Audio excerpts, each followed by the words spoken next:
غامدی صاحب بھی اس دور میں کھڑے ہیں نا، جو ہم سب کو بتاتے ہیں کہ مذہب کو جہاں سے آپ نے لینا ہے وہ قرآن ہے اور سنت ہے۔ ہم جب سنت کی طرف نظر ڈالتے ہیں تو رسول خدا نے ریاست بھی بنائی۔ چلیں یہ تو آپ کہہ سکتے ہیں کہ مدینے میں انہیں اقتدار حاصل ہو گیا کہ مدینے میں تمام جو بڑے تھے وہ مسلمان ہو گئے۔ اسی کے ساتھ ہم یہ بھی تو دیکھتے ہیں نا کہ رسول خدا نے آس پاس جزیرہ نما عرب میں اور پھر اس کے بعد خلفائے راشدین نے خود لوگوں کو لیٹرز لکھے کہ ہماری بات مان لو ورنہ ہم حملے کرتے ہیں۔ تو ریاست کی وہ شکل بھی تو موجود ہے نا، کہ رسول خدا خود کرتے رہے۔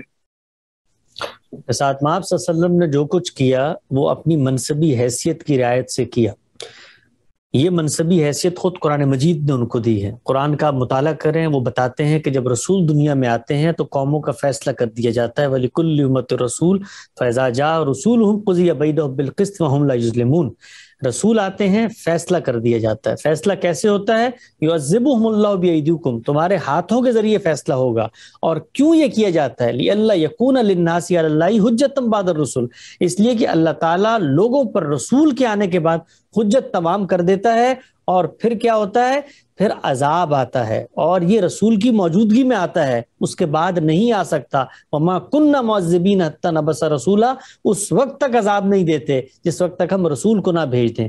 تو رسول کی یہ منصبی ذمہ داری ہوتی ہے، وہ خدا کی نشانی اور آیت بن کے زمین پر آتا ہے اور اتمام حجت کرتا ہے۔ وہ جو حقائق آپ کی فطرت میں موجود تھے، جو شریعت کی باتیں تھیں، وہ سب بتا کر کوئی عذر باقی نہیں رہنے دیتا۔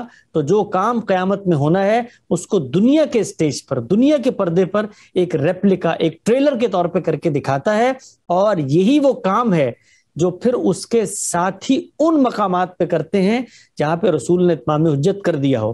آپ اگر صحابہ کرام کے بیانات پڑھیں، حدیث کی کتابوں میں موجود ہیں، جن جن علاقوں میں وہ گئے وہاں جا کر انہوں نے بیان کیا کہ ہمیں پیغمبر نے یہ حکم دیا تھا، اور پیغمبر کو خدا نے یہ حکم دیا ہے کہ یہ معاملہ تمہارے ساتھ کرنا ہے۔ تو اگر کوئی شخص آج کے دور میں سمجھتا ہے کہ ریاست کی یہ ذمہ داری ہے تو بہت اچھی بات ہے، اس کو اپنے آپ کو یہ بتا دینا چاہیے کہ پیغمبر کا جو منصب تھا، پیغمبر کی جو حیثیت تھی، وہ اس سے بھی متعلق ہو جاتی ہے۔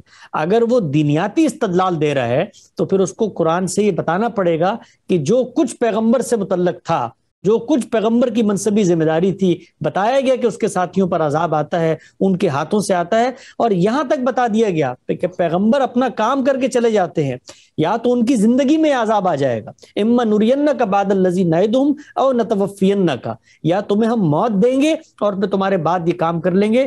گویا یہ کام کرتا کون ہے؟ اللہ کرتا ہے۔ خود سورۃ توبہ میں بتایا یا تو تمہارے ذریعے سے آئے گا، یا پھر اللہ کے ذریعے سے آئے گا، ہاتھوں سے آئے گا یا آسمان سے آئے گا۔ تو یہ سب کچھ خدائی فیصلے ہیں۔ تو خدائی فیصلوں پر عمل درآمد کا حق اور استحقاق اگر ہمارے پاس ہے تو پہلے ہمیں یہ بتانا ہے کہ ہمارے پاس وہ حق اور استحقاق بھی ہے جو پیغمبر کے پاس تھے۔